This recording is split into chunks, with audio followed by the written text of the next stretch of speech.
বলছে মাত্র 1 পয়েন্ট 2 পয়েন্টের উপর। এখন আল্লাহর দয়া আছে, এখন আল্লাহর দয়া আছে। আল্লাহ তাবারক ওয়া তাআলা বলেন, শুনেলে তোদের উপরে অত্যাচার কখন চলবে, তখন তোরা কারোর দিকে আঙুল তুলে দোষ দিবি না, কোন রাজনৈতিক দলকে দোষ দিবি না। তোরা নিজেরা নিজেদের লিকটাকে মারার চেষ্টা কর। তোর গাড়ির পাংচার হয়েছে, দেশওয়ালাকে দোষ দিলে হবে না। তুমি তো বলছো ভারতবর্ষ ইসলাম কায়েম করব, তোমার 3.5 হাত বডিতে ইসলাম নাই। এখানে যতগুলি মানুষ বসে আছে, গোটা দেশে ইসলাম কায়েম করতে হবে না।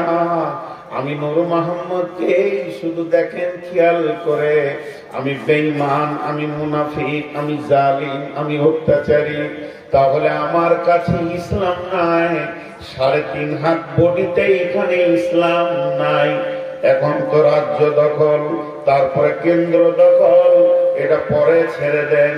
এখানে যে 2-3 হাজার লোক বসে আছেন, কোরআনের ফরমাতে একটা করে ধরবো, আর কোরআন নামে কিউআর কোডে দিয়ে দেখবো মুসলিম না নন মুসলিম। কোরআন একটাকেও মুসলিম বলবে না, ইভেন আমাকেও বলবে তুই বেঈমান হালাতে বক্তব্য রাখিস। তাহলে অত্যাচারটা মুসলমানদের উপরে হয়নি, হয়েছে বেঈমানদের উপরে হয়েছে। আজকে হিসাব করেন, আমরা আছি মুসলমান, আধার কার্ডে মুসলমান, ভোটার কার্ডে মুসলমান, প্যান কার্ডে মুসলমান, ভোটার লিস্টে মুসলমান। আপনাদের এই বিলবাড়ি গ্রামে ক-হাজার মুসলমান আছে? পুরুষ খালি, নারীকে বাদ দিয়ে বলছি। ক-হাজার মুসলিম আছে এখানে এই গ্রামটায়? বলেন। 3,500। জোহরের নামাজের সময় মসজিদে পড়ে নিব 3,500। খালি লোকে নিরিখ দেখছে। জোহরের নামাজে আজানের পর মসজিদে কাউন্ট হবে 1, 2, 2,100, 2,400, 2,000, 3,500 মসজিদ ঢুকে যায়। ভাইরা আমার, এবার আল্লাহ কি বলছেন? মা আমার, বোন আমার, কান দিয়ে শোনেন। قل إن كان آباؤكم وأبناؤكم وإخوانكم وأزواجكم وعشيرتكم وأموال اقترفتموها وتجارة تخشون كسادها ومساكن ترضونها।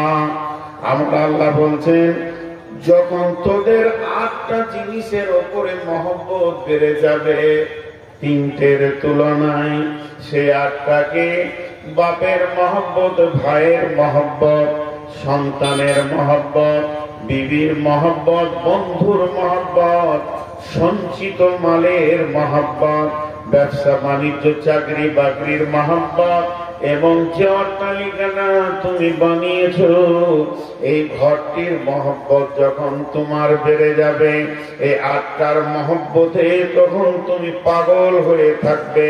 এই 8টার মহব্বতে তোমার সূর্য উঠবে ডুববে, তুমি আনন্দে আত্মহারা হয়ে যাবে। তোমার কাছ থেকে 3টে মহব্বত বেরিয়ে চলে যাবে। 3টে তোমার মুখের দাবি থাকবে, কিন্তু মহব্বত থাকবে না। সেই 3টে কি? আহাব্বা ইলাইকুম মিনাল্লাহ, আল্লাহর মহব্বত তোমার দিল থেকে চলে যাবে। আমার আল্লাহ সকাল বিকাল তোমাকে 10 বার ডাকবে, হাইয়া আলাস সালাহ, তুমি তখন আসবে না। হাইয়া আলাল ফালাহ, এসো তুমি এখানে নিষ্কৃতি নিয়ে যাও। তোমাকে মারবে না, বজরং মারবে না, শিবসেনা মারবে না।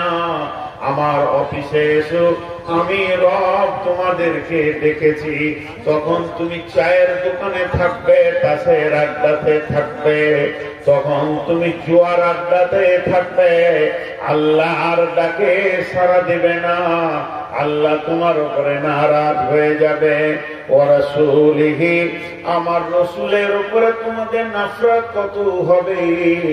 মুসলমান তোমার গালে দাঁড়িয়ে থাকবে না, বাম হাতে পানি পান করবে, ডান হাতে দাঁড়িয়ে পেশাব করবে, পেশাব করে তুমি পানি নেবে না। মুসলমান তোমার কাছ থেকে রসুল বিদায় নিয়ে নেবে। আর ওয়াজিহাদিন ফি সাবিলিহি, আল্লাহর রাস্তায় বেরিয়ে আল্লাহর দ্বীনকে প্রতিষ্ঠিত করার চিন্তা তোমার থাকবে না। বিশ্ব নবী বলে গেছেন, তুল্লিমা লিগাইরিদ দ্বীন, এমন একটা দিন আসবে মুসলমানরা যেদিন মার খাবে, সেদিন কোরআনের মতো নিয়ামতের শিক্ষাটাকে তুচ্ছ করে দিয়ে ফিকিরির জায়গায় রেখে দেবে। আর ইংরেজি বাংলার বড় বড় মিশনগুলোর পেছনে বাপরা ধরবে সন্তানকে দেওয়ার জন্য। আমার কোরআন ভিখারির মতো মসজিদে পড়ে থাকবে। ওই দিন তোমাদের পিঠের চামড়াগুলো কাঁচা তুলবে শিরশিনাতে বজরঙ্গে, আর তোমরা অঝর নয়নে কাঁদবে। আমি আল্লাহ দর্শকের ভূমিকা পালন করব, এতটুকু আমার কাছ থেকে তোমরা হেল্প পাবে না। তার কারণ হচ্ছে তোমার সঙ্গে আমার তালাক ঘটে গেছে। তুমি তুমি কোনো দায়িত্ব নাই।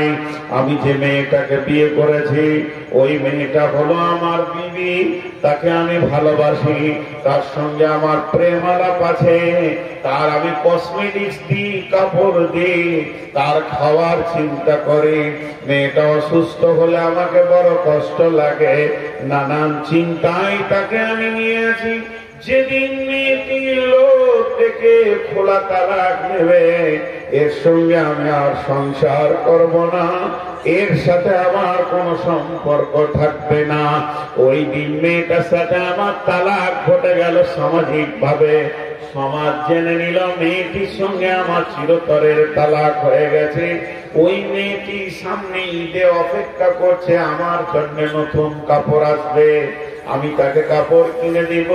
এই চিন্তাটাই হলো তার ভুল। বিশ্ব নবী বলছেন, মাঝে রে মান তারাকা সালাতা মাকতুবাতান মুতাআম্মিদান ফাকাদ বারিয়াত মান মিনহু জিম্মাতুল্লাহ লা তাতরুকান্না সালাতা মাকতুবাতান মুতাআম্মিদান ফা ইন্না মান তারাকা সালাতা মাকতুবাতান মুতাআম্মিদান ফাকাদ বারিয়াত মিনহু জিম্মাতুল্লাহ। আল্লাহর নবী বলছেন, হে মুহাম্মদ, আমার উম্মতদেরকে বলে দাও, কেউ যদি, হে মুহাম্মদ, তুমি জীবনে জ্ঞান বশত স্বেচ্ছায় এক ওয়াক্ত নামাজ কামাই করবে না, এক ওয়াক্ত নামাজ ছেড়ে দেবে না। হে মুহাম্মদ, শুনে নাও, আমার যে উম্মত এক ওয়াক্ত নামাজ জ্ঞান বশত স্বেচ্ছায় ছেড়ে দেয়, আল্লাহর সঙ্গে তার সম্পর্ক কেটে যায়। ফাকাদ বারিয়াত মিনহু, আল্লাহ তার থেকে আর কোন সম্পর্ক রাখে না, তাকে মারছে না কাটছে, এ ব্যাপারে আল্লাহর কোন জিম্মা নাই। ফাকাদ বারিয়াত মিনহু জিম্মাতুল্লাহ, আল্লাহ তার জিম্মা থেকে বাড়ি পেয়ে যায়। বলেন, আমাকে একজন হাজী সাহেব প্রশ্ন করেছিলেন, নাম বললে জিজ্ঞেস করে বুঝতে পেরে যাবেন। বিখ্যাত হাজী পশ্চিমবঙ্গে এমন কোন নাই যার নাম জানে না মানুষ। আমি কোনো কাজে লিখলাম ওনার অফিসে, তো উনি আমাকে দেখি চিনে ফেলেছেন যে আপনি নূর মোহাম্মদ, আমি আপনাকে ইউটিউবে দেখেছি, আপনার বাড়িও আমি কয়েকবার এসেছি। আমি বলিনি যে আমি নূর মোহাম্মদ, এসেছি চলে গেছি, কাজ ছিল না, আজকে কাজে এসেছি। তিনি আমাকে প্রশ্ন রাখলেন যে ভাই, এই যে পরিস্থিতি মুসলমানদেরকে ধরছে আর কাটছে, তা আল্লাহ এখন কি করছে? জি ভাই, আজকে ভারতবর্ষের সৈন্য সংখ্যা কত? 30 লাখ। আজকে বাংলাদেশের সৈন্য সংখ্যা কত? 5 লাখ। আজকে পাকিস্তানের সৈন্য সংখ্যা কত? আর কিছু। আজকে চীনের সৈন্য সংখ্যা কত? 40 লাখ। একটা সৈন্য সংখ্যা আছে, সৈন্যটাকে বলে শক্তি, দেশের শক্তি। দেখবেন বর্ডারে লেখা আছে বর্ডার সিকিউরিটি বল, ক্ষমতা বল, হিন্দিতে লেখা। এগুলো হলো দেশের শক্তি। আচ্ছা, সারা পৃথিবীর সমস্ত সৈন্যের শক্তির থেকে আমার আল্লাহর শক্তি কম? আপনাদের ধারণা কি? আল্লাহকে কিছু করতে হয়? আল্লাহ সবই করেন, কিন্তু কিছু করতে হয় না। হুকুম করলেই হয়ে যাবে, হুকুম করলেই হয়ে যাবে। আল্লাহ এখনই হুকুম করবে, রাত্রি 11:30টায় সকালে উঠে দেখবেন গোটা দেশ মুসলিম হয়ে গেছে। আল্লাহর কাছে যথেষ্ট, আল্লাহর হুকুমটাই যথেষ্ট। তারপর আল্লাহ সৈন্য সংখ্যা সম্পর্কে কি বলছেন? শবে মেরাজের রাত্রিতে বিশ্ব নবী সফর করলেন। প্রথমে বাইতুল্লাহতে 2 রাকাত নামাজ পড়লেন, এরপরে বাইতুল মামুরে 2 রাকাত নামাজ, বাইতুল্লাহ 2 রাকাত নামাজ পড়ে তারপরে বিশ্ব নবীকে বর্রাকে জিবরাইল নিয়ে চলে গেলেন ফিলিস্তিনে, যেটা মসজিদে আকসা, যেটাকে নিয়ে ঝামেলা চলছে। ওই জায়গায় গিয়ে উনি 2 রাকাত নামাজ পড়লেন। নামাজ পড়ার পর ওখান থেকে ঘোড়া ঊর্ধ্ব গগনে যেতে শুরু করলো। বর্রাক যখন ঊর্ধ্ব গগনে যেতে শুরু করেছে, যেতে যেতে একটা মসজিদ পেয়েছে এই জমিনে। সেই মসজিদটার নাম হলো বাইতুল মামুর। এটা আসমানের ভিতরে আছে। এই মসজিদে বিশ্ব নবী গেলেন এবং ওখানে গিয়ে সমস্ত নবীকে দেখতে পেলেন। বিশ্ব নবীকে ইমামুল আম্বিয়া কেন বলা হয়? তিনি সমস্ত নবীর কেন ইমাম? আদম আলাইহিস সালাম ও নবী মুহাম্মদ সাল্লাল্লাহু আলাইহি সাল্লামের পেছনে নামাজ পড়েছেন, ওখানে সমস্ত নবী রয়েছে। জিবরাইল আমিন বিশ্ব নবীকে বর্রাক থেকে নামিয়ে হাতটা ধরে টেনে নিয়ে গিয়ে মুসল্লায় দাঁড় করিয়ে দিলেন। বিশ্ব নবী 2 রাকাত নামাজ পড়লেন, সালাম ফিরলেন। সমস্ত নবীরা নবীজির পেছনে সালাত আদায় করলেন। এরপরে তিনি চলে গেলেন 7 তবক আসমানকে ভেদ করে সিদরাতুল মুনতাহা। আল্লাহর সঙ্গে মোলাকাত হলো, সরাসরি দেখা হয়নি। আম্মা জান আয়েশা প্রশ্ন করেছিলেন, ইয়া রাসূলুল্লাহ, আপনি কি আল্লাহকে দেখেছেন?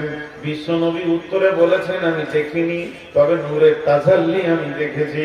এরপরে তিনি সমস্ত ট্রেনিং করিয়ে, কেউ বলে 14 বছরের সফর ছিল, কেউ বলে 28 বছরের সফর ছিল। এই সফরটা সেরে বিশ্ব নবী যখন এসে মসজিদে নববীতে বর্ণনা দিচ্ছেন, তখনই বলেছেন, বাইতুল মামুরের ক্যাপাসিটি কত, আপনাদের মসজিদটা ক্যাপাসিটি কত? এখনই অঙ্ক করে নেন। প্রত্যেকটা মুসল্লাতে একটা মানুষকে 8 ফুট না জায়গা লাগে নামাজ পড়তে। এটা কয় ফুট হতে দেখলেন? তাহলে বিশ্ব নবী গো, ওই মসজিদটা ক্যাপাসিটি কতটা? নবীজি বলেছেন, শুনে নাও, ক্যাপাসিটি শুনে নাও, সেই সাথে ফেরেশতা সংখ্যাও শুনে নাও। একসঙ্গে আল্লাহর 70,000 ফেরেশতা সেখানে নামাজ পড়ে। একসঙ্গে আল্লাহর 70,000 ফেরেশতা সেখানে নামাজ পড়ে। যে 2 রাকাত নামাজ পড়ে বেরিয়ে চলে যায়, পশ্চিম দিকে সূর্য উঠবে, কিয়ামত হয়ে যাবে, ওই ফেরেশতাটা আর দ্বিতীয় চান্স পাবে না। সৈন্য সংখ্যা কত হলো? 12,500। মাথা নাড়ি চলে যায়। তাহলে কেমন শুনছে খালি খালি? 70,000 একবার 2 রাকাত করে বেরিয়ে যায়, আর 2 রাকাত নামাজ পড়ার জন্য পেছনে লাইন দিয়ে দাঁড়িয়ে আছে, এরা ঢুকে যায়, ওরা বেরিয়ে যায়, পরে স্টেপ ঢুকে যায়। এইভাবে চলতেই আছে কিয়ামত পর্যন্ত। 2 রাকাত নামাজ যে পড়েছে দ্বিতীয় চান্স পাবে না। এতগুলি ফেরেশতা আছে, তাহলে একটা ফেরেশতার ক্ষমতা কতটা? এক চর দিলে মনে হয় হালকা লাগবে, জি না। আল্লাহ দুটো মাস্তানের নাম আপনাদের সামনে বলছি, বেশি বলবো না।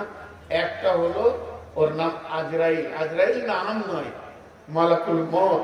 তো এই মালাকুল মউত যে মউতের ফেরেশতা, এর কত ক্ষমতা, প্রতিদিন মার্ডার করছে। কোন কেস কাছারি আছে বলেন? আপনাদের থানার নাম কি? নবগ্রাম থানাতে মনে হয় একদিন বাঁধা ছিল না? কি বুঝছেন? প্রতিদিন চালিয়ে যাচ্ছে আজরাইল, প্রতিদিন চালিয়ে যাচ্ছে। ওকে বাঁধার ক্ষমতা কারো নাই। একজন বাংলাদেশি বক্তা, উনি মজাক করছেন, বলেননি যে এরকম হাদিস আছে, একজনের বাপ মরে গেছে, দৌড়ছে থানাতে, থানা থেকে বলছে এসপি সাহেব তাড়াতাড়ি করে কেস লেখেন। বলে কি হলো? আমার আব্বা এক্ষুনি মার্ডার হয়েছে। কখন? বলে সকাল 7টায়। তাড়াতাড়ি খাতা লিখছে, মার্ডার হয়েছে। কোথায়? বাড়িতে। কিভাবে? বলে আজরাইল মেরেছে, কলম ফেলে দিয়েছে। ওর নাম লিখতে গিয়ে আবার না জানি আমার উপর আবার কিছু হয়ে যায়। তাহলে একটা মাস্তান বিশ্ব সামালতে পারছে না। মোদি যদি আজরাইলের নাম 3 বার শুনে তো চুচু চুচু করে পেশাব করবে, কিন্তু সে কার কন্ট্রোলে আছে? আজরাইল আল্লাহ। বলেন কার? আল্লাহ। বিসমিল্লাহির রাহমানির রহিম। ونفخ في الصور فصعق من في السماوات ومن في الأرض। আল্লাহর আরেকটা সৈন্যের নাম হলো ইসরাফিল। ইসরাফিল সুর ফুঁকে দেবে। ভারত কেন, রাম মন্দির কেন, আর জগন্নাথ মন্দির কেন, আর কি মসজিদ কেন, মন্দির কেন, পৃথিবীটা ময়দান বানিয়ে দেবে। আল্লাহ তো দূরের কথা, আল্লাহকে এখন জমার খাতায় রেখে দিলাম। আমার আল্লাহকে হাত লাগাতে হবে না, আমার আল্লাহ তার হাতকে নাপাক করবেন না, তিনি গোটাই পবিত্র পবিত্র থাকবেন। একটা হুকুম ছেড়ে দেবে ইসরাফিলকে, বিশ্বটাকে ধ্বংস করে দেবে। এইরকম ক্ষমতা নিয়ে তিনি বসে রয়েছেন গদিতে, আর আমরা হলাম তার পাছাটা গোলাম, আর আমাদেরকে কাটা হচ্ছে। তাহলে আমাদের মালিক এখন কি করছে? নিশ্চয় মালিকের সঙ্গে সম্পর্ক কেটে গেছে।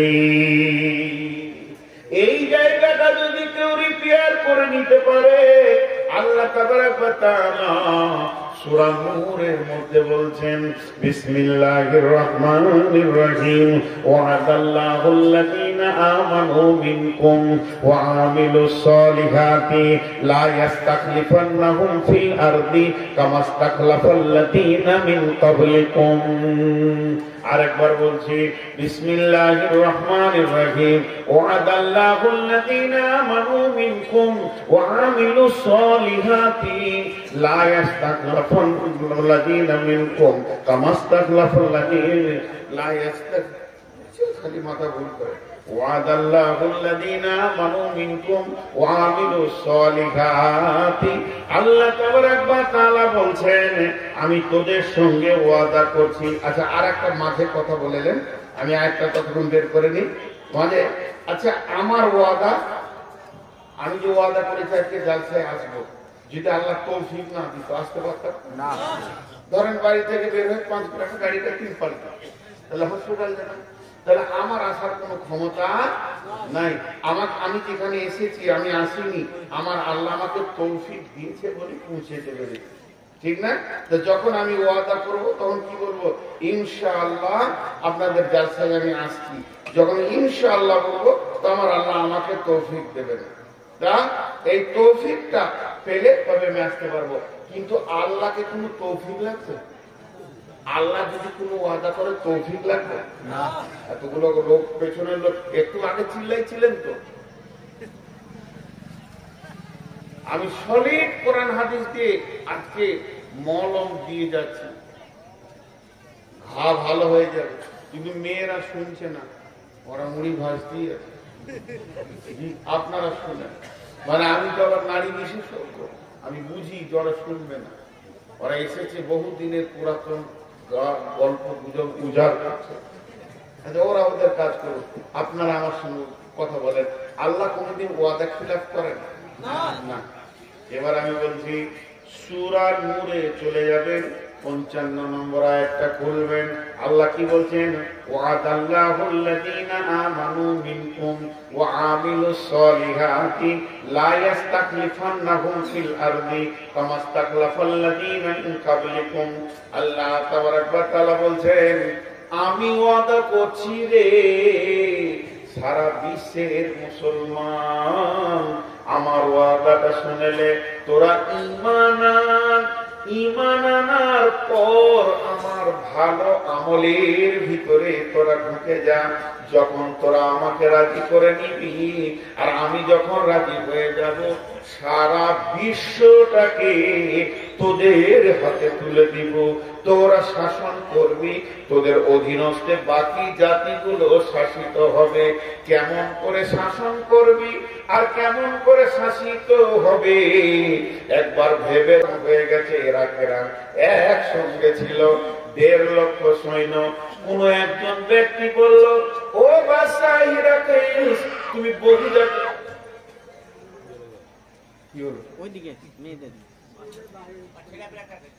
ছেলে পেলে ভাগ্য না, আমি অনেক কিছু বলেছি, আমি খারাপ মনে করি, কারো বিপদ হয়ে গেল না, আত্মনাদ ছিল, এটা হাসি ঠাট্টা ছিল না। ও বাদশাহ হিরাক্লিয়াস, তুমি তো বেশ কত দেশ জয় করেছো, একটা নতুন শক্তি বের হয়েছে মদিনাতে, খবর পেয়েছো কি? ওই কোন ঝগড়া নাই, ঝামেলা নাই, ওর মাথায় চলে গেছে মোহাম্মদ নামে কে এসেছে রে মদিনাতে, খোঁজ নিয়ে দেখ। দেখছে হ্যাঁ, যে যায় সে। তখন বাদশাহ হেরাক্লিয়াস বলছে, এবার মদিনা থেকে জয় করো। সুরসুরি উঠে গেল। কি ভাই, এতদিন তুমি যা করেছো করেছো, এবার 11 লাখ তারে হাত দিতে দিয়েছো। বা মোহাম্মদকে চিনো কি, শেখে, এবার বলো ওটাকে জয় করো। বিশ্ব নবী খবর পেয়ে গেল যে আমাদেরকে বিজয়ী করবে, আমাদের ওপরে তারা বিজয়ী হবে, আমাদেরকে পরাজিত করবে। রোম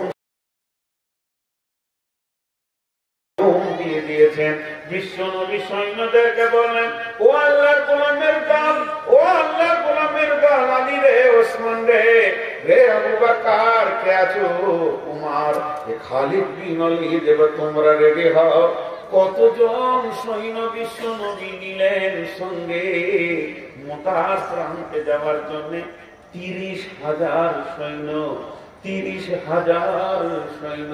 কতগুলো বললাম? বেঈমানরা কত আছে দিলেন।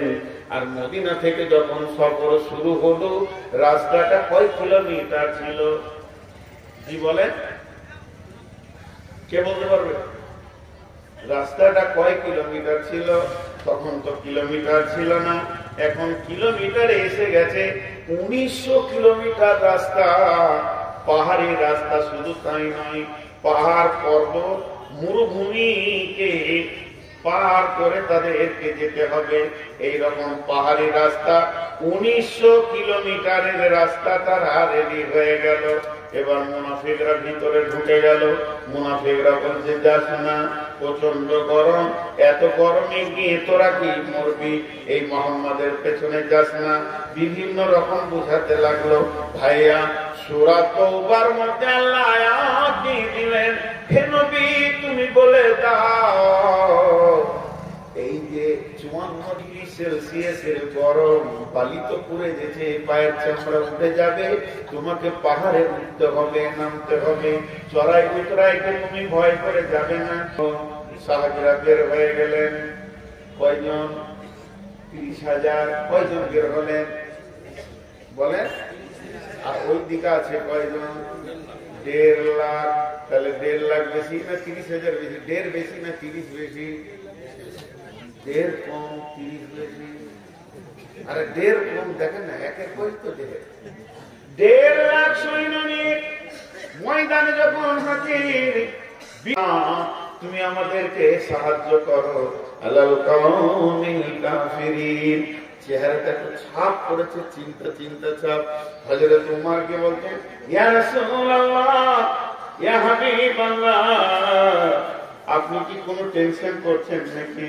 হযরত উমরকে বিশ্বনবী বলে ফেলেন, উমর রে, আজকে তোমার কি মনে হয়?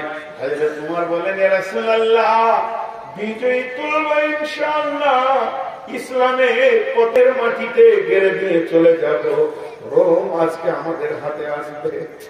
হযরত উমরের কথাটা শুনে বিশ্বনবী বললেন, উমর রে, ছাগলের সঙ্গে বাঘের যুদ্ধ হচ্ছে, 30টা তোমরা দাঁড়িয়ে আছে 30,000, ওরা দাঁড়িয়ে আছে 1.5 লক্ষ।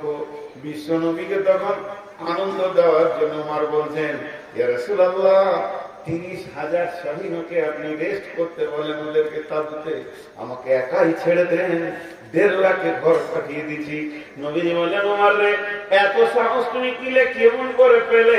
হযরত উমর উত্তর দিলেন, ইয়া রাসূলুল্লাহ, আপনি বলেছেন যার দিলে আল্লাহ আছে তার দিলটা হলো জীবিত, আর যার দিলে আল্লাহ নাই সে হলো মুর্দা।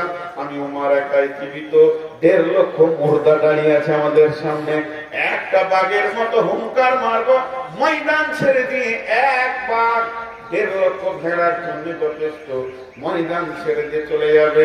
যখন তুমুল যুদ্ধ মহড়া শুরু হয়ে গেল, বন্ধু রে, আল্লাহ কোরআনে দিলেন খলিফাতুর রোম, 30,000 সৈন্য বিশাল রোম সাম্রাজ্যকে দখল করলেন।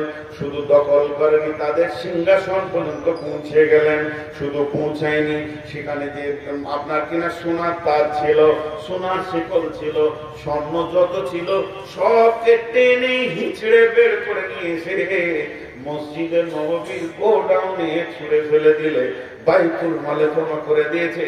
এর নাম হলো আমরা সেই সে জাতি, আমরা সেই সে জাতি। কিন্তু আজকে আমরা কি, আজকে আমরা কি ভাই শুনেন, আজকে আমাদের অবস্থাটা কোন জায়গায় পৌঁছে গেছে? খোদায় পাইয়া, আল্লাহ রে পাইয়া, বিশ্ব বিজয়ী একদিন ছিল যারা, আল্লাহকে হারিয়ে ভীত পরাজিত আজ দুনিয়ায় তারা। আল্লাহর সঙ্গে যুক্ত সদাই ছিল যাহাদের মন, দুঃখে রোগে শোকে অটল ছিল যাহারা সর্বক্ষণ। এসে শয়তান ভোগ বিলাসে, ভাষাটা শুনেন কবি নজরুলের, এসে শয়তান ভোগ বিলাসের কারিয়া নিয়েছে ঈমান তাদের, আল্লাহকে হারায় মুসলিমাত হয়েছে সর্বহারা। আজকে আমরা শেষ হয়েছি। তাদের সঙ্গে কে ছিল না? আল্লাহ। আমাদের সঙ্গে আল্লাহ নাই, আমাদের সঙ্গে আল্লাহ নাই, আমাদের সঙ্গে আল্লাহ নাই, শেষ হয়ে গেছে। আল্লাহর সাথে সম্পর্ক অনেক আগে কেটেছে। আল্লাহকে সাক্ষী রেখে একটা কথা বলছি, আজকে পবিত্র মজলিসে বসে আছেন, একটু বেঈমানি কথা বলবেন না, আপনারা, আমিও বলবো না। আজকে আমার আল্লাহ আমাকে তৌফিক দিয়েছেন, এশার নামাজ 2 রাকাত রাস্তায় সফরের করেছি। আমি এশার নামাজ 2 রাকাত করেছি, তাই হাত তুললাম। আপনারা এশার নামাজ পড়ে কে কে বসেছেন? হাত তুলে। আর বাকি কটা মার কি সাথে করছে?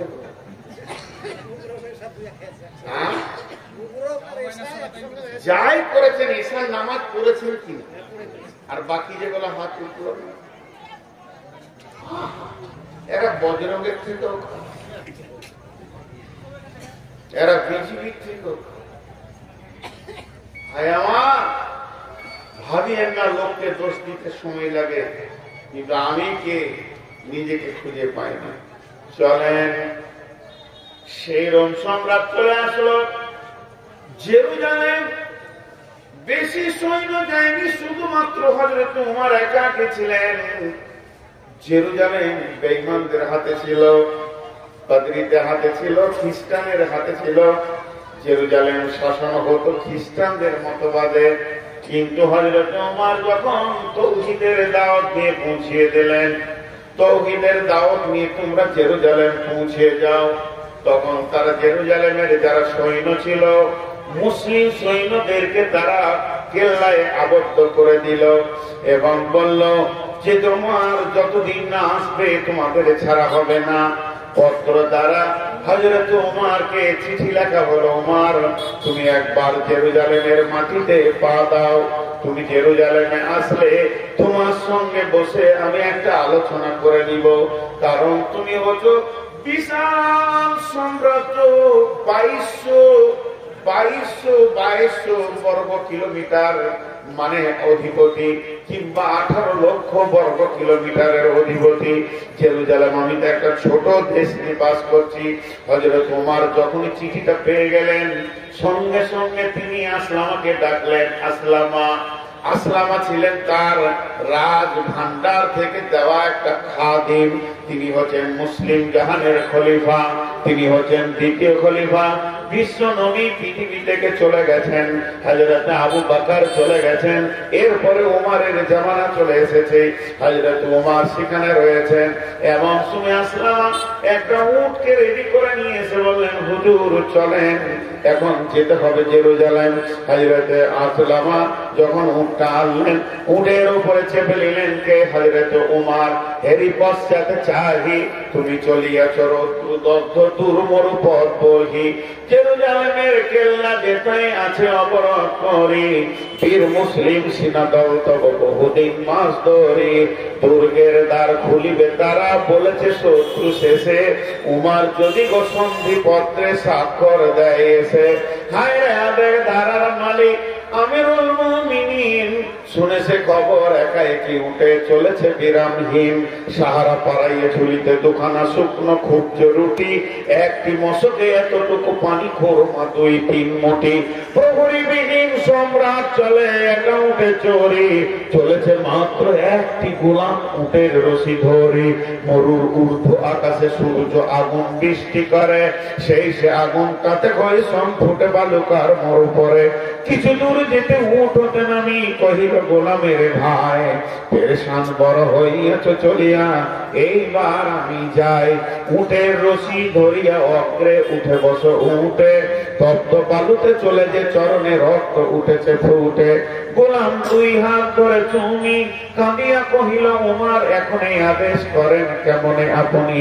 গোলাম রহিবে উটের পিঠে আরাম করিয়া বসি, আর হেঁটে যাবে খলিফা উমর ধরিয়া উটের রশি। খলিফা হাসিয়া বলে, তুমি জিতে গিয়ে বড় হতে চাও ভাই রে, এমনই চলে রোজ কিয়ামতে আল্লাহ যেদিন বলিবে উমর রে, করিনি খলিফা মুসলিম জাহানের তরে সুখ করে তোরে। কি জবাব দিব, কি করিয়া মুখ দেখাবো রসুলের ভাই? আমি তোমাদের প্রতিনিধি মাত্র, মোর অধিকার নাই। আরামে সুখের মানুষ হইয়া মানুষের নিতে সেবা, ইসলাম বলে সকলে সমান, কে বড় ক্ষুদ্র কে বা। উমার চড়িল গোলাম চড়িল উটের পিঠে, উমার ধরিল রশি, মানুষের স্বর্গে তুলিয়া ধরিয়া ধুলায় নামিল শশী। এই অবস্থায় যখন যাচ্ছে, খলিফা উটের রশি ধরে আছে, গোলাম উটের উপরে চেপে আছে। এখন জেরুজালেমের কোম্পানি মেজর জেনে নিয়েছে, চলো চলো চলো বর্ডারে যায়। বিশ্ব একটা বিরাট বড় দেশের মালিক আমাদের দেশে আসছে, তাকে সুস্বাগতম দিব, স্যালুট জানাবো। কোম্পানি মেজর সৈন্য নিয়ে গিয়ে বর্ডারে অপেক্ষা করছে, দেখছে বহুত দূরে একটা উট, তার সামনে কোনো আর প্রহরী নাই, কোনো সিকিউরিটি নাই, কোনো ঘাট নাই, কোনো বন্দুকওয়ালা কিছুই নাই। তিনি একা আসছেন। 18 লক্ষ 22 লক্ষ বর্গ মাইলের যিনি শাসনকর্তা, শুধুমাত্র একটা উট, আর উটের লাগাম ধরে একজন হাঁটছে। আস্তে আস্তে যখন কাছে পৌঁছালো, জর্ডান নদী পার হবে, বর্ডার পার হবে, কোম্পানি একটা জোরে স্যালুট মারলো। মেজর স্যালুট মারার পর বলছেন, আদব নেবেন জাহাপনা, আমাদের এই দেশে আসার জন্য আমরা অনেক আনন্দিত হয়েছি, আপনাকে সুস্বাগতম দিচ্ছি আমাদের দেশে। এমন সময় অঝোর নয়নে কাঁদতে শুরু করেছে আসলামা। উঠে পিঠে কাঁদছে আর বলছে, আমাকে কেউ স্যালুট দিয়েন না, আমি তো উমার নয়, আপনাদের চিনতে ভুল হয়ে গেছে, আমি হলাম উমারের খাদিম, উমারের গোলাম। যিনি উমার তিনি উটের লাগাম ধরে হাঁটছি, ওনার হুকুম, তাই আমি উটের উপরে বসে আছি, ওনার হুকুম না হলে আমি নেমে যেতাম। অতএব যিনি লাগাম ধরে হাঁটছেন ইনি হলেন 18 লক্ষ বর্গ মাইলের বাদশা। কোম্পানি মেজর অবাক, হায় আল্লাহ, আমরা এতদিন রাজা দেখেছি, বাদশা দেখেছি, মন্ত্রী দেখেছি, পূর্ণাঙ্গ মানুষ এখনো দেখিনি। হযরত ওমরকে বলছে, তুমি কত দামি মানুষ, এত দামি মানুষ কোনোদিন দেখিনি। তারপরে গেল গির্জা ঘরে, বিশাল গির্জা, খ্রিস্টানদের গির্জা ঘরে তাকে স্বাগতম জানানো হলো। ওমর গির্জা ঘরে উঠলেন, পোপের সঙ্গে কথা বলছেন। গির্জার যে মেন পোপ, সেই হচ্ছে দেশের শাসক। কথা বলতে বলতে হঠাৎ তোমার পোপকে বলছেন, ছোট হয়ে আদরের সঙ্গে বলছেন, হযরত ভাই আমার, একটু আমাকে ছেড়ে দেন, আমি 2 রাকাত নামাজ পড়ে আসি। গির্জার পোপ তখন অবাক, এত বড় মানুষ, এত বড় দাপটওয়ালা মানুষ আমার কাছে ছুটি চেয়েছে, কেমন কথা। তার দিলটা খুলে গেল। তখন তিনি বললেন, আমাদের এই আঙ্গিনায় গির্জায় পড়িলে নামাজ হবে নাকি কবুল আল্লাহর দরবারে, একবার আপনি এখানে নামাজটা পড়ে নেন। তখন হযরত ওমর উদাহরণ বলে বুঝালেন, ভাইয়া শুনেলেন, আমার সৈন্য বড়, দেশ বড়, ক্ষমতা বেশি, আমি যদি গির্জাতে 2 রাকাত নামাজ কোনো কোণে পড়ে নি, আমার সৈন্যরা ভেবে নেবে হযরত ওমর ইশারা করছে গির্জাটাকে ভেঙে দিয়ে মসজিদ করে নাও। এটা তো আমার আল্লাহ হুকুম দেয়নি, এটা আমার নবীর বিধান নয়। বড় মসজিদ গির্জারে ভেঙে মসজিদে মুসলমান এ কোনোদিন হতে পারবে না। আমাকে ফাঁকা জায়গায়, একটু ফাঁকা খোলা মাঠে 2 রাকাত নামাজ পড়ার সুযোগ দেন। যখনই এই কথা বলা, তখন সারা জেরুজালেমের যিনি শাসনকর্তা পোপ এইভাবে উমরের হাতটা ধরে বললেন, আশহাদু আল্লা ইলাহা ইল্লাল্লাহ ওয়া আশহাদু আন্না মুহাম্মাদান আবদুহু ওয়া রাসূলুহু। রাগ করিয়েন না, পশ্চিমবঙ্গে আমার যথেষ্ট বদনাম আছে, আমি কমেন্ট গুলো দেখি না তা নয়, দেখি। পরিস্থিতি আমাকে বেকন্ট্রোল করে রেখেছে। হয়তো 25 সালের শেষ দিকে, মানে আমার আর 10 দিন জালসা আছে, 10 দিন মনে হয় 11 দিন হবে, 11-12 দিন। যাক, 1 মার্চ আমার শেষ জালসা। এবছরকার মতো গুটিয়ে গেল। এপ্রিলে 10-20টা যায় আছে, এবছরকার মতো গুটিয়ে গেল। আগামী সিজনে হয়তো বেঁচে থাকবো কি দেখতে পাবেন ফিলটা আল্লাহ জানে না, আল্লাহ জানেন, আমি জানি না। আল্লাহ জানেন আমি এই ফিলটা থাকবো কিনা। একটা কথা বলে যাচ্ছি,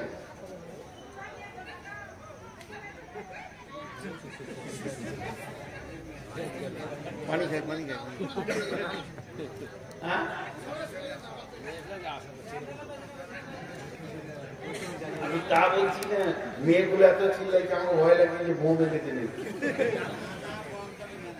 ছুড়ে দিতে পারে। তো আমি আপনাদের সামনে একটা কথা বলে যাচ্ছি, খুব ঠান্ডা মাথায় আপনারা কথাটা শুনবেন। ভুল হলে আপনাদের পায়ের জুতোগুলো আমার মাথাতে ছুঁড়বেন, আমি ফুল বলে ফুলিয়ে দেব। আমি আলিমদেরকে আগে বলছি, এই জাতির প্রথম শ্রেণী হচ্ছে আলিম। এখন মসজিদে ইমাম ভাতা চলছে কি চলছে না? যাই না যাই করবো না, আমার ক্ষমতা নেই, ফতোয়া দিতে পারবো না, চলছে। তো একটা এলাকায় থানাতে মনে হয় একটা করে ইমামকে লিডার বা নেতা করা হয়েছে। কথা বলেন, হয়েছে কি হয়নি? এখন কোন ইমাম যদি মসজিদ চেঞ্জ করছে, তোর নামটাও চেঞ্জ করতে হচ্ছে, এই সমস্যায় রয়েছে। তার কাছে যেতে হবে, তার সাথে আবার ব্লকের, তারপরে আপনার এমএলএ সব একটা নেটওয়ার্ক করা আছে, সরকারি ভাবে দেওয়া আছে। আচ্ছা, ও ঘোষ খেয়েছে কি খেয়েছে না? ওকে যদি পঞ্চায়েতে প্রদান করা হয় একটা মসজিদের ইমামকে, আর তার পেছনে যে মুসল্লি কটা নামাজ পড়ছে, তারা যে কোন সুখে পড়ছে আল্লাহ বলেন। মুসলমানদের প্রথম শ্রেণীটার অবস্থা বললাম। উঠেছে মসজিদের ইমাম। আজকে গোটা ভারতটায় যত হিন্দু, জৈন, খ্রিস্টান, বৌদ্ধ, শিখ আছে, সবাইকে গদি থেকে নামিয়ে দিয়ে মৌলবি কোটাকে যদি খালি এমএলএ, এমপি আর মন্ত্রী করে দেওয়া হয়, এরা যত ঘোষ খাবে এরা তো খায়নি। তাহলে কোন সুখে আমাদেরকে থাকতে দিবে? আমরা আমাদের লিগগুলোকে খুঁজে পেছি না।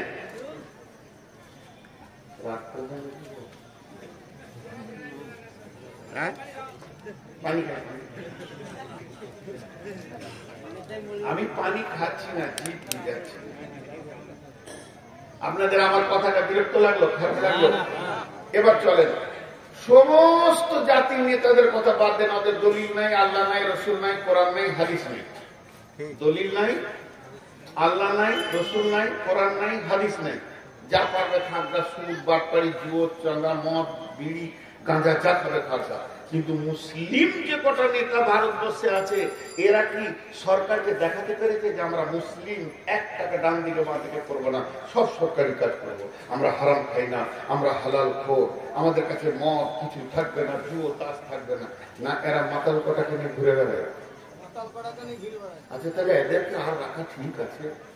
আজি ভাই, সহজ করে একটা উদাহরণ দিই। আমার দেহ এখানে একটা ঘা হয়েছে, কটকট কটকট কটকট কটকট, যে ডাক্তার ওই যে ওষুধ খা, 2 দিন ওষুধ দিলে কটকট কটকট, ওষুধ থামাইতে পারলে না, আবার 2টো ইঞ্জেকশন দিল, ডাক্তার টিপে দেখলে না, ইঞ্জেকশন দিল, কটকট কটকট, ওষুধও হলো না, ইঞ্জেকশনে হলো না, ভিটামিনে হলো না। যখন কিছুতেই হবে না ডাক্তার, তখন ওটাকে কেটে সরিয়ে ফেলে দিই। ওটা তোর দেহ লয়, তোর দেহ হলে শান্তিতে থাকতো। আজকে মুসলিমদের চরিত্র বলেন, গোটা দেশটাকে শেষ করে। এদেরকে অপারেশন করা মানে দেশকে শান্তি করা। আমি আপনাদের বিরুদ্ধে বলছি না, আসছে আমার দ্বিতীয় স্টেপ আসছে, এটা প্রথমটা যাচ্ছে, একটু ধরতে হবে। এরপর আল্লাহ বলছেন, বিসমিল্লাহির রহমানির রহিম, قُلْ إِنْ كَانَ آبَاؤُكُمْ وَأَبْنَاؤُكُمْ وَإِخْوَانُكُمْ وَأَزْوَاجُكُمْ وَعَشِيرَتُكُمْ وَأَمْوَالٌ اقْتَرَفْتُمُوهَا وَتِجَارَةٌ تَخْشَوْنَ كَسَادَهَا وَمَسَاكِنُ تَرْضَوْنَهَا أَحَبَّ إِلَيْكُمْ مِنَ اللَّهِ وَرَسُولِهِ وَجِهَادٍ فِي سَبِيلِهِ فَتَرَبَّصُوا حَتَّى يَأْتِيَ اللَّهُ بِأَمْرِهِ وَاللَّهُ لَا يَهْدِي الْقَوْمَ الْفَاسِقِينَ। আল্লাহ এরকম ফাসিকদেরকে কোনদিন হেদায়েত দেন না। এবার আল্লাহ শেফার ওষুধ দিচ্ছেন, ওরে আমার গোলাম রে, আয়, তোরা যদি বাঁচতে চাস তোদেরকে আমি ঠিকানা দিচ্ছি। বিসমিল্লাহির রহমানির রহিম, ফালিয়াবুদু রাব্ব হাযাল বাইত। ওই ঘরটা যে রয়েছে, এই যে সিমেন্ট দেয়া ঘাড়া, 2টা পিলার, এই যে দরজা, ওই ঘরের মালিকের নাম বলেন।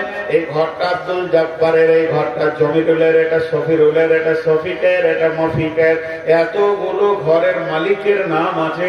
মসজিদের মালিক, এই মালিকের নাম হচ্ছে আল্লাহ। আল্লাহ তাবারাক ওয়া তাআলা বলছে, তোরা বাঁচবি, তোদের পিঠের চামড়া কেউ নিতে পারবে না। একটা কাজ কর, ফালিয়াবুদু রাব্ব হাযাল বাইত, এই ঘরের মাবুদের পায়ের কাছে তোরা উবুর হয়ে পড়ে যা, আর টুকরে টুকরে কাঁদ। একবার আল্লাহকে রাজি করে লে, সেকেন্ড লাগবে না, বিশ্বটা তোদের হাতে দিবে। যেমন তোদের পূর্বপুরুষেরা রোমকে দখল করেছে, জেরুজালেম দখল করেছে, বাহরাইন দখল করেছে, সাহাবীরা যেদিকে হেঁটেছে জয়ের জয়কার, জয়ের জয়কার, কোথাও ফিরে আসেনি। কেন? তারা আল্লাহকে সঙ্গে নিয়েছে। বন্ধুরা আমার, আবু জাহেল, আবু সুফিয়ান আর উমাইয়া বেঈমানেরা কোনদিন বিশ্বনবীর সঙ্গে লড়াই করে যখন পাচ্ছে না, তখন তারা গোয়েন্দা পাঠালো, যা তোরা সাহাবীদের ভিতরে থাকবা, মুনাফিকরা এসে সেখানে থাকতে শুরু করে। কি করে কেমন করে অস্ত্র চালায়।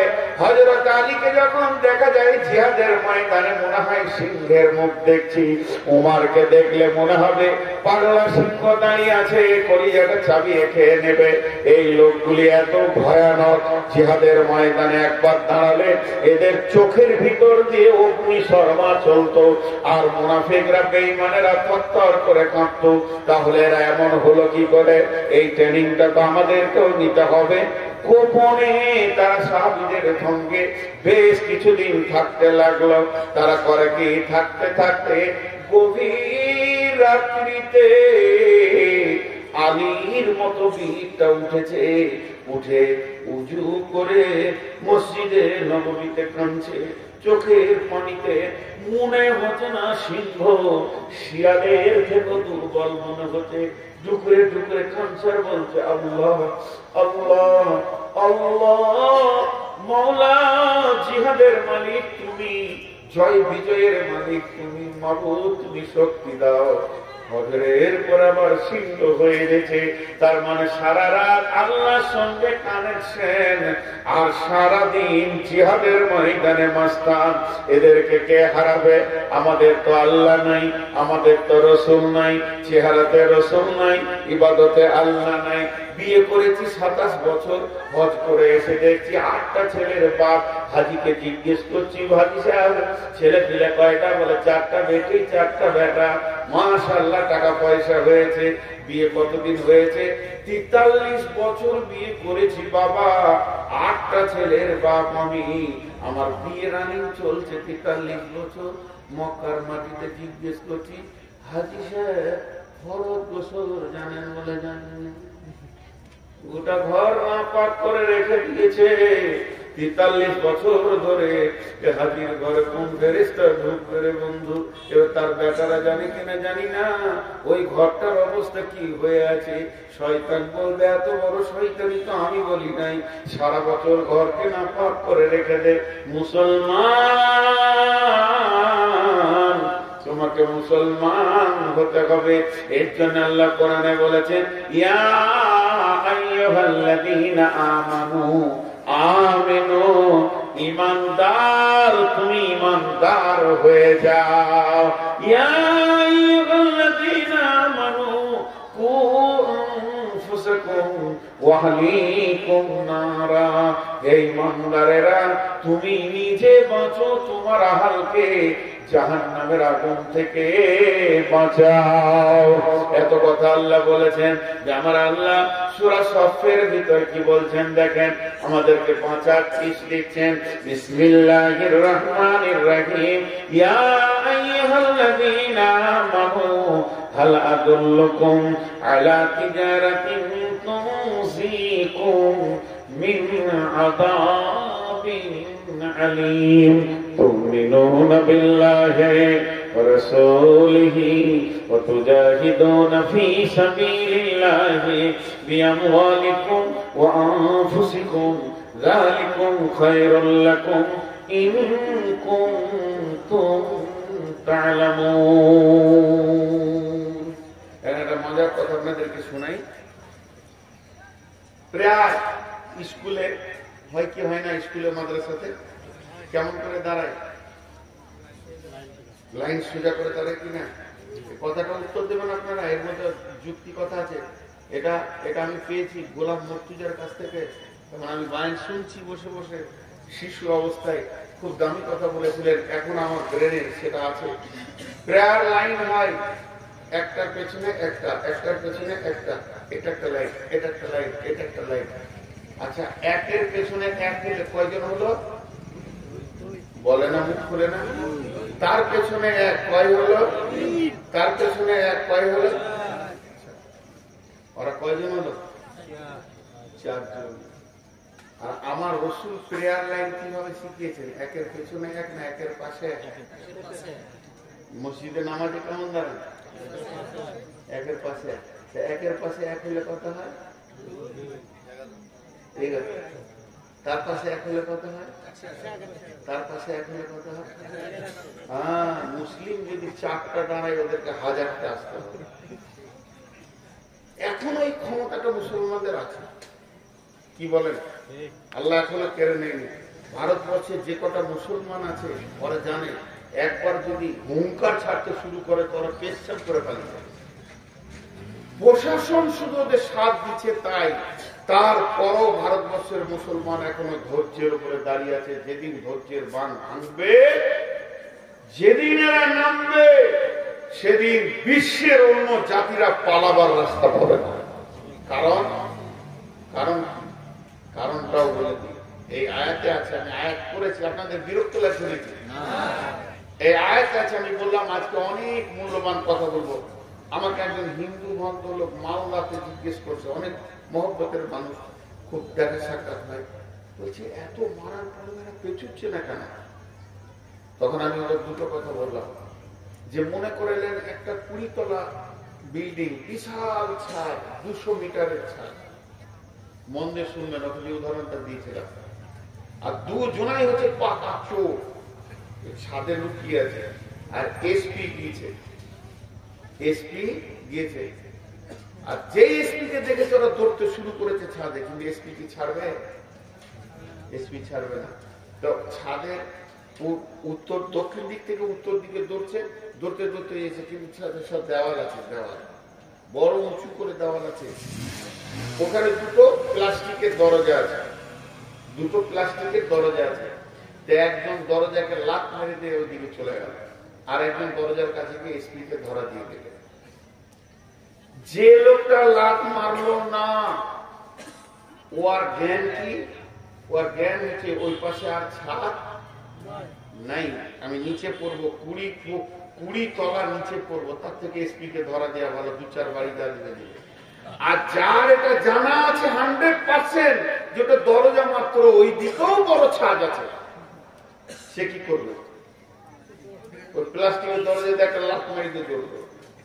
তো শোনালেন, পৃথিবীর সমস্ত জাতি জানে মরে গেলেই শেষ, আর মুসলিমদের জানা আছে মরার পরেই আসল জীবন। এই জন্য এরা মরতে ভয় করে না। বিশ্বনবী শহীদের ব্যাপারে কি বলেছেন শুনেলেন? যখন চারিদিকে মার কাট চলছে, তখন তো আমরা রাতেই দৌড়ে বেড়াই। 3টে কথা শুনেলেন। বিশ্বনবী বলছেন যখন কোনো মানুষকে শহীদ করা হয়, সারা পৃথিবী দেখছে ওকে মারছে, কাটছে, কিন্তু তার যাতনাটা বিশ্বনবী বলেছেন পিপুলিকা কাটার থেকে বেশি নয়। তার যে জানটা যায়, পিপুলিকা কাটলে যতটা ব্যথা হয়, অতটা ব্যথাই তার জানটা চলে যায়।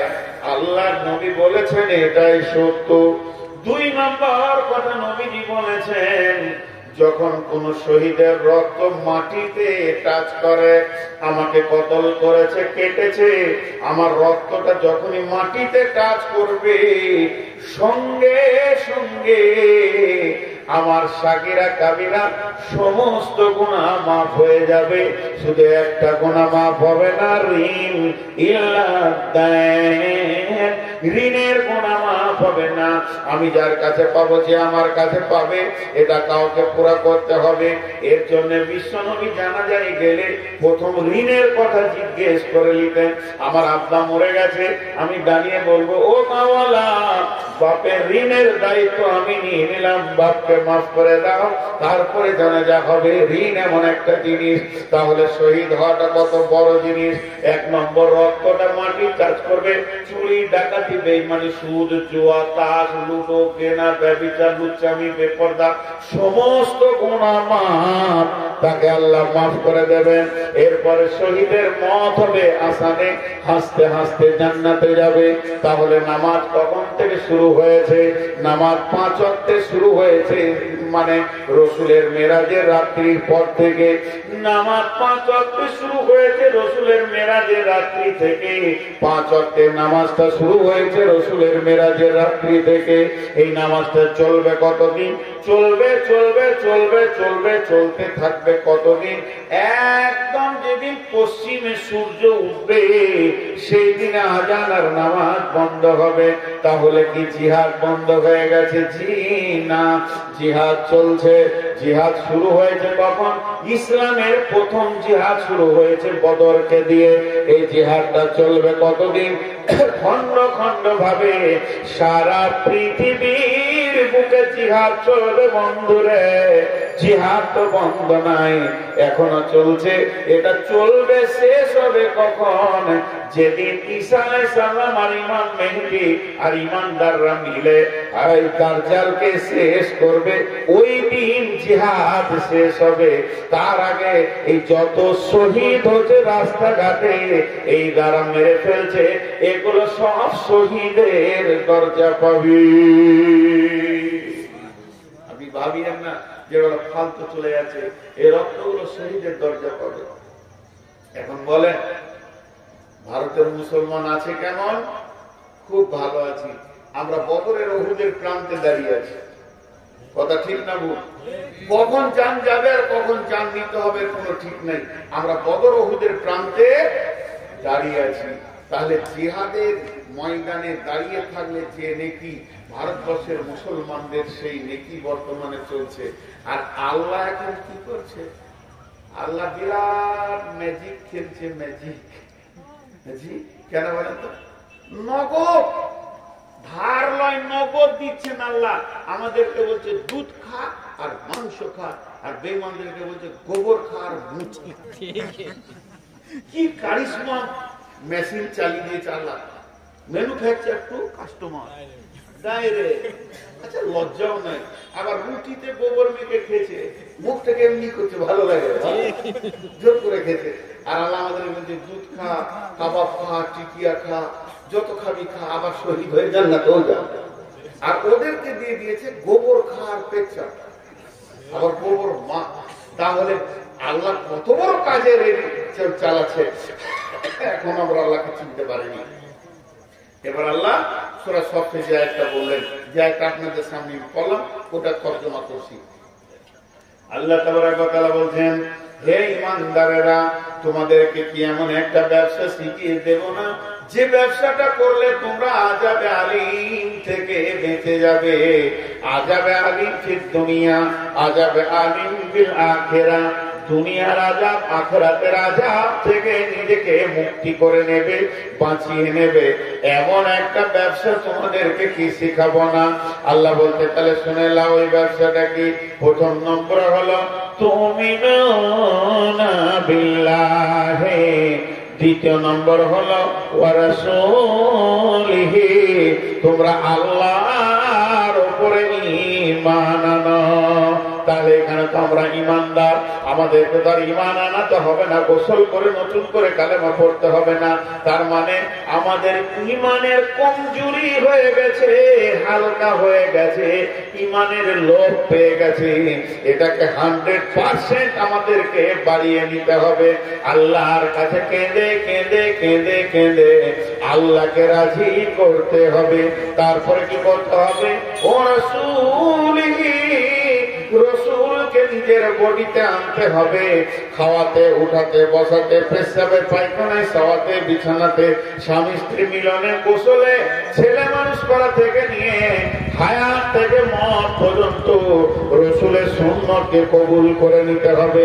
যখন আমার সঙ্গে আল্লাহ থাকবে, যখন আমার চেহারাতে রাসূল থাকবে, এরপরে আমার আল্লাহ হুকুম দিয়েছেন ওয়াতুজাহিদুনা ফি সাবিলিল্লাহ। এবার তুমি আল্লাহর রাস্তায় বের হয়ে চলে যাও। বিআমওয়ালিকুম ওয়া আনফুসিকুম, নিজের জান এবং নিজের মাল নিয়ে।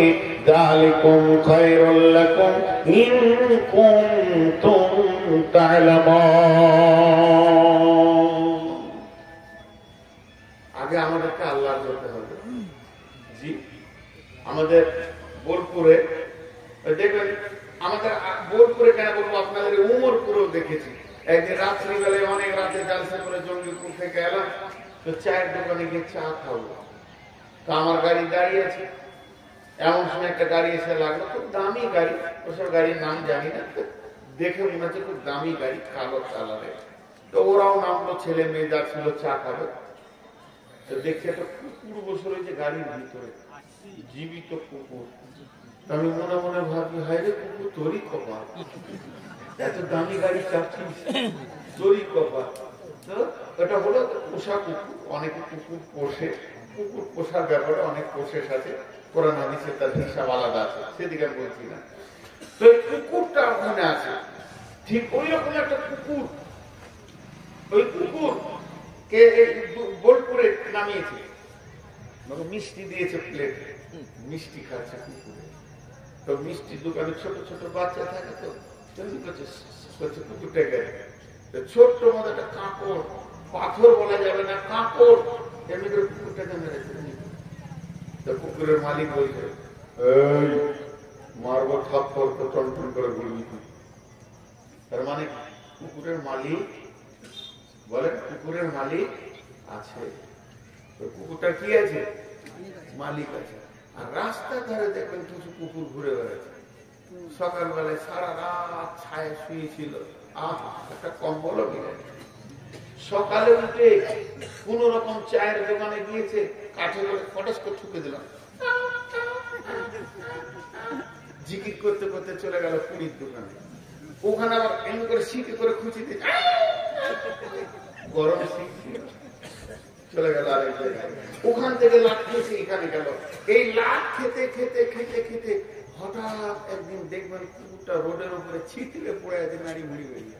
লাশ তোলারও কেউ নেই, কাঁদারও কেউ। কেন? কুকুরের মালিক, যেটা বলেন কুকুরের মালিক। আর ওটাকে একটা কাঁকড় মেরেছে, কুকুরের মালিক। আর আপনার কথা বলেন না কেন? এতগুলো লোক একবার যদি মুখ খুলেন তো কত ভালো লাগে। ওটা মালিক ছিল, এটা মালিক নাই।